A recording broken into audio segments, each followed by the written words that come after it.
Hello बच्चों, चलिए शुरू करते हैं। प्रश्नावली 1.1 का प्रश्न संख्या 2 देखते हैं क्या है।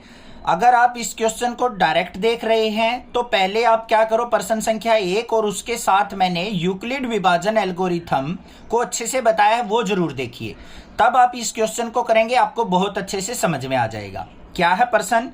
दर्शाइए कि कोई भी धनात्मक विषम पूर्णांक 6q/1, 6q/3, 6q/5 के रूप का होता है जहां q कोई पूर्णांक है। तो प्रश्न के अंदर किसकी बात कही है? विषम पूर्णांक की बात कही है। ध्यान रखना, विषम पूर्णांक क्या होते हैं? जो हमारे 2 से भाग नहीं होते। ठीक है, अब हमें जो ये पूर्णांक दिए हैं वो किस रूप में दिए हैं? 6q/1, 6q/3, 6q/5 के रूप में दर्शाना है। और हमारा यूक्लिड विभाजन एल्गोरिथम जो होता है वो क्या होता है बच्चों? a बराबर है bq/r के। होता है या नहीं होता है? अब इसको और इसको तुलना करके देखो, 6q/1 इसी रूप में दे रखा है। अब यहां पे क्या हो जाएगा? तुलना करने पर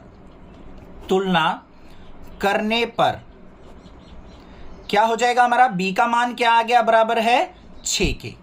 आ गया या नहीं आ गया? अब चलो अपने प्रश्न पे देखते हैं कैसे करेंगे। ये मैंने बस समझाने के लिए किया, ये रफ साइड है। अब यहां पे इसका हल देख लेते हैं। सबसे पहले क्या करते हैं हम? माना कोई धनात्मक पूर्णांक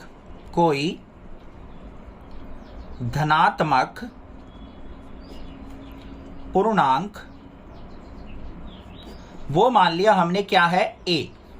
कोई भी एक धनात्मक पूर्णांक मान लिया a है। अब यहां पे भाजक देखो क्या है? b को हम क्या कहते हैं यूक्लिड विभाजन एल्गोरिथम में? ये हमारा क्या होता है? भाजक। तो यहां पे भाजक बराबर क्या आ जाएगा हमारा बच्चों? भाजक b बराबर है 6 के।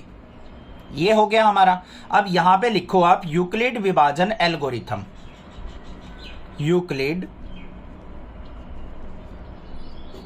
विभाजन एल्गोरिथम क्या कहता है? a बराबर है bq/r। यही तो होता है हमारा। अब यहां पे देखो, a को हमने धनात्मक पूर्णांक क्या माना था? a। तो a बराबर है, b का मान क्या है हमारा? 6, भाजक 6 है, q/r। तो ये आ गया हमारा क्या? यहां पे यूक्लिड विभाजन एल्गोरिथम। अब बच्चों ध्यान से देखो, हम क्या करते हैं? a और b के ऊपर हम कोई भी धनात्मक पूर्णांक मान के एल्गोरिथम लगाते हैं। तो हम क्या करते हैं? a को b से भाग करते हैं। ऐसे ही तो करते थे हम, a को b से भाग। तो a क्या है हमारा? यहाँ पे a ही है, और भाग करने वाला क्या है? 6 है।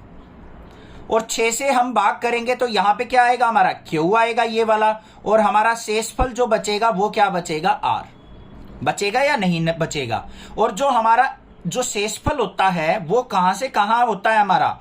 वो 0 से बड़ा होता है और हमेशा छोटा होता है b से। तो इसका मतलब क्या हो गया? 0 जो है less than r less than b क्या है हमारा? 6। यही तो होता है हमारा यूक्लिड विभाजन एल्गोरिथम।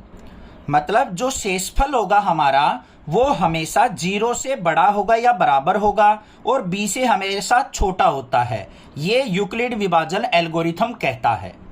तो बच्चों देखो, r के जो मान होंगे, संभावित मान, वो कौन कौन से होंगे? तो यहां पे क्या लिखेंगे हम?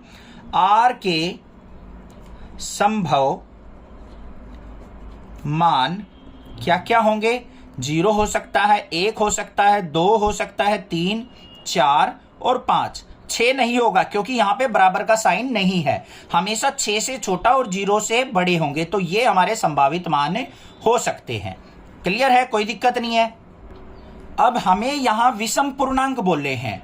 क्या बोले हैं? विषम पूर्णांक। तो यहां पे क्या लिखेंगे? r के विषम मान कौन कौन से हैं? इनमें से 1, 3 और 5 होंगे या नहीं होंगे?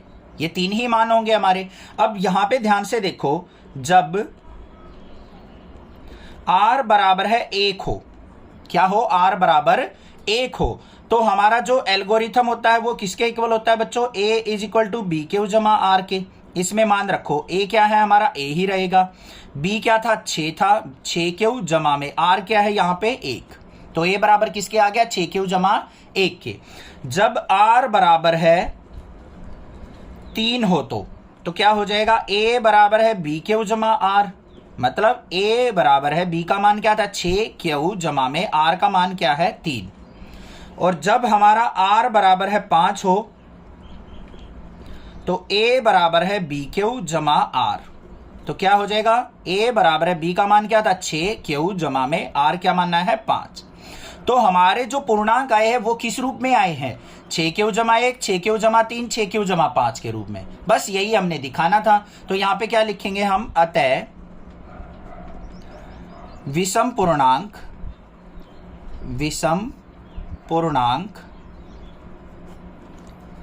6q जमा 1, 6q जमा 3 और 6q जमा 5 के रूप का होता है,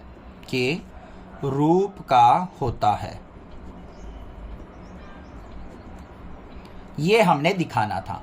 अच्छा बच्चों, एक ध्यान से सुनो, अगर मान लो प्रश्न में यहां पे विषम पूर्णांक की जगह सम पूर्णांक कह दे तो हमें क्या करना है, यहां तक तो ऐसे ही करना है।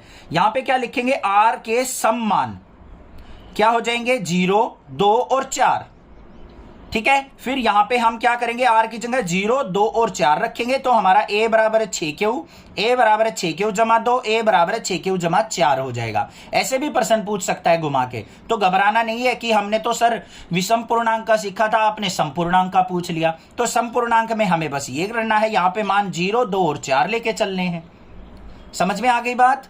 अब जिसको यूक्लिड विभाजन एल्गोरिथम अच्छे से पता है ना, वही इस प्रश्न को कर पाएगा, नहीं तो पता ही नहीं चलेगा, ऊपर से चला जाएगा कि क्या किया हमने। वो यहाँ पे a is equal to b q जमा आर होता है, b हमारा 6 था ये रख दिया, और हमारा जो शेषफल होता है वो हमेशा 0 से बड़ा होता है या इक्वल होता है और b से छोटा होता है। तो b का मान क्या था 6, तो हमेशा r जो होगा शेषफल 0 से बड़ा होगा और 6 से छोटा होगा। तो वो कौन कौन से मान हो सकते हैं, 0, 1, 2, 3, 4, 5। इनमें से हमें विषम चाहिए, तो 1, 3, 5 विषम है, उनको हमें क्या करना है, यूक्लिड विभाजन एल्गोरिथम में रख देना है। बस ये आ जाएंगे, a बराबर है 6q जमा 1, 6q जमा 3, 6q जमा 5। ये हो गया हमारा हल। समझ में आ गया, क्लियर है? कोई दिक्कत लगे आप मुझसे पूछिए, अदरवाइज चैनल को सब्सक्राइब कीजिए। Thank you students for watching. Next class is video.